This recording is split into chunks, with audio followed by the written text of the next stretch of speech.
video is to talk about how we're going to practice our knife skills with using Play-Doh. So I have my setup. I have my cutting board grip, my damp towel underneath my cutting board. I have a damp cloth for wiping off my knife if it gets sticky. And the way you do that is you go like that. Okay, we don't want to do this because it's just not as safe. So just set your damp cloth on the table and just wipe off your knife like that. They will get sticky, especially when we practice cutting potatoes. They get extremely sticky. Okay, I have my bowl scraper. Remember, this is used to get product off of your knife safely. Okay, people do this. It's often fine, but the safer thing to do is to use the bowl scraper. And then I have my knife ruler that has the different knife cuts on it. And then it also has markings. So we have a 1/4 inch right here, 1 inch, 2, 3, 4, 5.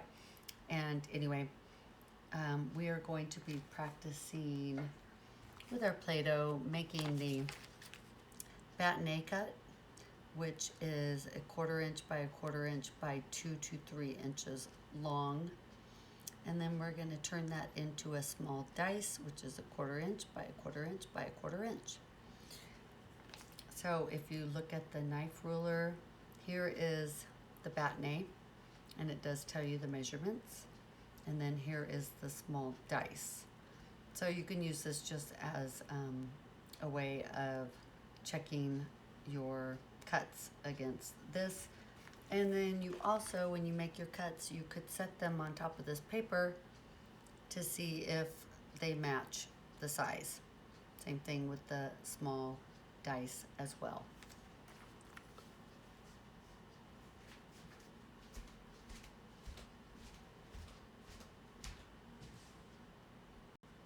The other item that you need when you set up for cutting is like you needed a peeler, but you won't need that for the Play-Doh, and you needed a waste container, one of the hotel pans. You will not need that for the Play-Doh. Okay, and then just a little bit more about this ruler. So we have the 1 inch mark right here. So then this mark is halfway, so that's a 1/2 inch.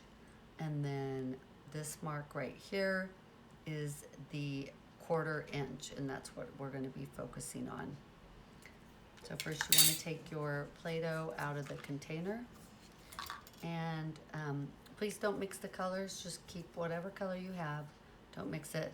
What we want to do is we want to take our Play-Doh, and as best as possible, we are going to make it kind of into the shape of a potato a little bit. So not perfectly formed. If you think about what potatoes look like, you know, they're kind of like a oval shape for the most part.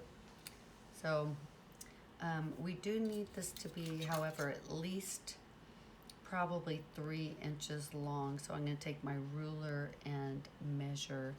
Here's the 3 inch mark. So that's going to be, I guess, go like that.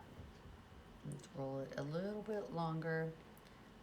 So this is not the biggest looking potato, right? But that is closer to about 3 inches long. So we're going to treat this just as if it were a potato. So I'm going to do my proper knife grip, thumb, forefinger, the other 3 fingers wrapped around. Okay, there's my proper knife grip. And then I'm going to practice my claw. Remember, all your fingers are tucked under, including your thumb. So if this were a potato, what we would want to do is what they call top and tail. So that means you take off the top part, because what you were trying to accomplish is a perfect rectangle. So top and tail, so take off each end, Again, we're pretending like this is a potato. And then the next thing you're gonna do is we need to also, so we're creating a rectangle. So we gotta create these straight sides. I'm gonna turn it around, and with my guiding hand claw grip, cut off this side. And if you can see, I'm kind of getting a nice rectangle. Okay, and then sometimes you might need to cut off a little bit of this. And you know, with this Play-Doh, it is kind of getting a little misshapen as I cut on it. Your potato will not be so mushy and forgiving. All right, so there is my rectangle. We wanted it to be no shorter than 2 inches long, so that's good because the measurements for the bâtonnet cut is 1/4 inch by 1/4 inch by 2 inches. So we need it 2 inches long. And then we, again, a rectangle. Okay, so I'm gonna turn it this way. I'm gonna make my first cut. So we take our ruler and we line it up with the edge, and I want to start my first cut where that 1/4 inch line is. So what you could do is kind of eyeball it and just make a little score in the Play-Doh. Okay, and then move this out of the way because obviously we don't want to cut the ruler.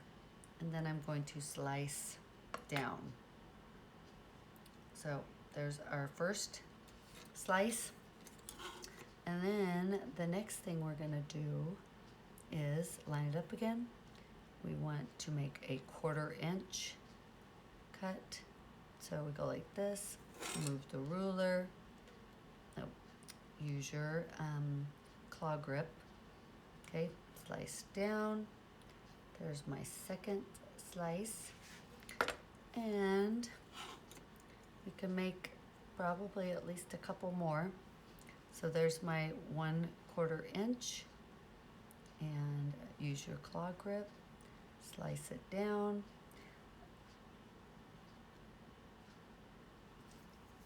And really, I should have been using the safe technique, which is to push the product off like that.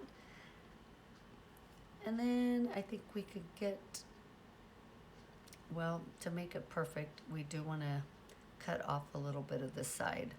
So again, watch your claw grip. Keep your fingers tucked under. So that piece is going to get discarded because it's not quite what we wanted.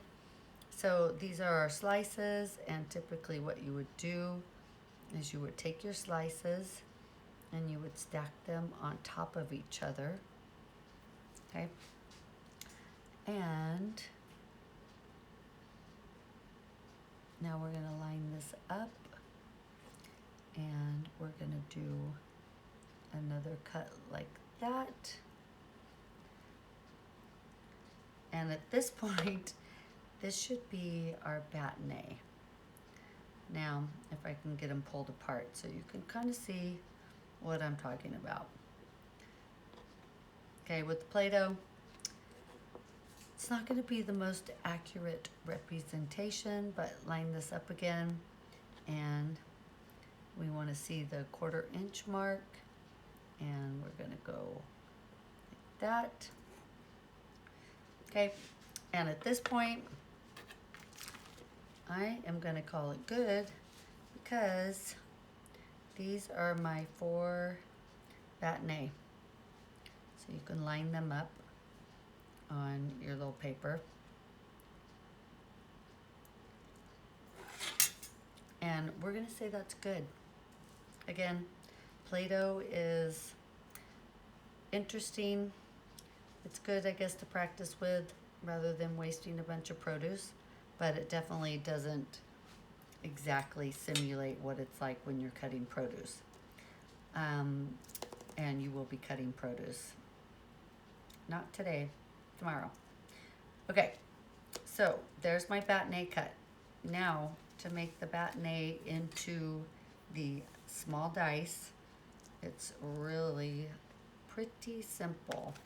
So we're gonna line up our little bâtonnet cuts like this, okay? And we want them a 1/4 inch by a 1/4 inch by a 1/4 inch. So you're just gonna line up your ruler, and there is the 1/4 inch mark, and you're gonna cut it right there. Okay, again, here's the safest way to do this. And then you can kind of eyeball it. 1/4 inch, 1/4 inch, 1/4 inch, 1/4 inch. And you know what? I wasn't totally focusing on my guiding hand right then. So you guys can judge me and let me know how my form was. Because I felt like I was getting a little sloppy. Because I was focusing on the fact that my little dice cuts they don't really look like dice cuts because they're all stuck together. So you can peel those apart. Okay, so I have a bunch of little dice cuts. And then what I'm gonna do is take my little knife cut template, and we're gonna put these little dice cuts on top of the paper so we can see how we did. Not too bad with some Play-Doh, right? And that's what you want to do with the Play-Doh. And now with the Play-Doh, that's the only 2 cuts I'm gonna have you practice, because to do the Julienne and the Brunoise would be extremely hard to do with Play-Doh. So once you've done those 2 cuts and you feel comfortable, you can get your Play-Doh all put back together again, and you can practice some more, or you can practice doing maybe the medium dice cut.